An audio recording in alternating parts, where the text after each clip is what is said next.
the emissions that are generated. Then we have security challenges, we have economic challenges, and we don't pursue the renewable energy sources that can fuel a new economy, do something about our security, and finally also address global warming. I believe your generation has not only the faith, but the vision to see what must be done, and the energy to make it happen. Most of my colleagues don't share the same sense of optimism. Where you see opportunity, they see the need to protect existing fossil-fueled industries. Today we get 50% of our electricity from coal. In most government projections, we will continue to get 50% of our electricity from coal in the year 2050. That is simply a lack of imagination. It is a fear of change, and it is a huge policy mistake. We cannot hesitate to act. We need to enact strong legislation that will finally cap greenhouse gas emissions. We need to provide incentives for renewable energy to flourish and create millions of green jobs. We need bold policies that promote energy efficiency and energy conservation as well. So, as we ask you to stay vigilant and positive and engage, we also will be fighting in the United States Senate. I have signed on to the strongest bill that exists that I think meets the goals of the campus challenge. And Senator Bernie Sanders' bill. It is a bill that is the toughest bill that is out there. We will not let, as far as I'm concerned, at least with my vote and my voice, the fossil fuel industry tell us what we will do or what we cannot do. We have the technologies and the resources we need to begin to build a carbon-free economy.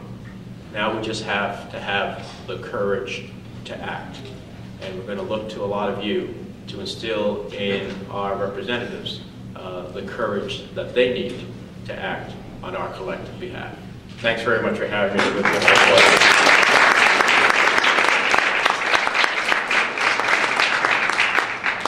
Thank you, Senator, for your powerful words. We shall now hear from our second speaker, Vice Provost Jean Vincenti.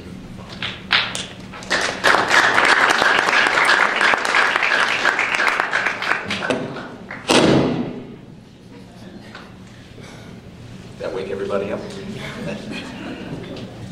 So good afternoon, everybody. Thank you to PIRG for the invitation, and of course, thank you to Senator Menendez for coming back. Please keep coming back. We enjoy your company. I hope you enjoy ours.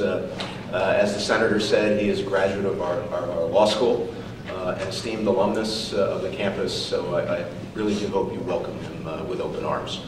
And also to the other panelists, I'm pleased to join you today. I think Senator Menendez put forth both the challenge and the opportunity, so let me give you a little bit of a brief history of our efforts here at Rutgers-Newark over the last several decades to create a much more sustainable environment, even before words like sustainability and green buildings came into vogue. We currently know of the governor's commitment to climate change. We're well aware of the Conference of Mayors Climate Protection Agreement, which Mayor Booker supports. We work in the context of striving to achieve a much more sustainable, greener, and energy-efficient campus. So I'll give you a few examples. Obviously, I can't spend the time to give you the full list of things, but just to give you a flavor for some of the big things that we've been able to accomplish over the years. First of all, our campus was one of the first in New Jersey to heavily invest in what was known in those days as demand-side management. For those of you who are not familiar with it, basically this was a program supported by the utilities in New Jersey to help actually reduce the demand for energy, the demand for electricity, and therefore the demand for new generating station capacity. It also helped us on campus create a revenue stream from the savings along with rebates that we received from the utilities that sponsored these programs. Those rebates and the program have come to an end. However, it generated a nice pool of resources that we use on an annual basis to replenish the equipment that supports the cooling and heating and ventilation activities, of course in a much more energy efficient way. In these programs we did two major things. First, much of the campus lighting. Much of the campus lighting was changed in those days to much more energy efficient T8s. I'm not going to go into the details of it, simply it was a new technology in those days to improve the energy efficiency of fluorescent lighting. The other thing that we did was we heavily invested in variable speed motors around the campus. This is a campus of 10,500 students. There's about 3 million square feet of space on the campus that we have to heat and cool. Very large equipment run with very, very large motors. Almost all of those motors in the old days used to be high-speed motors. They're now variable speed motors. Saves a lot of energy, saves a lot of money. Another major accomplishment that you've read about Rutgers is that we're very heavily involved in a recycling program. We recycle more than 60% of our waste stream, from paper to cardboard to bottles and cans to certain foodstuffs from our dining facilities. And of course, all of our computers and major appliances are Energy Star rated on the campus. In addition to that, we've adopted an objective for the campus to become a much greener, more pedestrian-friendly environment around the campus.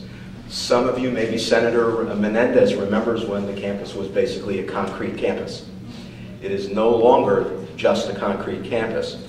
That original concrete campus that was built, and you can see some remnants of it around the Samuels Plaza, has been almost completely replaced with green space here on the Samuels Plaza, on the Talbot Woodward Mall behind me, on the New Street Plaza near the Center for Law and Justice. These investments of millions of dollars in quality of life improvements create welcoming places for all of our students, faculty, and staff, and visitors. But there actually are other environmental benefits as well. Our science faculty tell us that the addition of new trees, flora, shrubs that are natural to this environment create a significantly better learning environment for students. You've probably read that the landscape improvements have also yielded an increase in the number of bird species on the campus. Bird species are returning to the area like they have not done in many, many years. All of this leads to a more environmentally friendly campus. And I'll get to the energy savings part in a minute. But also worth mentioning is our collaboration with the Greater Newark Conservancy on the development of our sustainable garden on the Samuels Plaza, which again will be updated on Earth Day next month. So that's really a very brief snapshot of the past, which we will continue to build on. But in more recent times and into the future, Rutgers generally and Rutgers Newark are committed to sustainable green design. It is our policy to design all new facilities and renovated facilities wherever possible to the level of LEED Silver. As an example, our new business school, which is under construction at 1 Washington Park, will have a major new roof garden on the top of the new classroom pavilion, reducing both heating and cooling requirements, but also lessening the load on the city's already heavily taxed stormwater system. In addition, all lighting and HVAC systems are designed to be energy efficient, continuing our earlier efforts. So, as a member of the staff and faculty here, if there are students in the room, I'll be brief, but this is a small test. So, do any of you know that, speaking of roof gardens, that out on the Samuels Plaza there actually are two? Does anybody know where they are? No. So, they are the roofs of Conklin 100 and Boyden 100, two of our largest classrooms. So the next time you go by Conklin and Boyden Hall or have a class in those two classrooms, try to get a sense of how those classrooms relate to the landscape above it. It's a major improvement in the campus, and again, it's an energy efficiency means to reduce our cooling load and also to reduce our heating load. But I also have to, as Senator Menendez indicated, I also have to turn our attention to a very serious problem that affects all of us. And it's that dreaded four-letter word with an ing on the end, and that's parking. So most of you heard the statistic about this campus. Rutgers Newark has one parking space, one, for every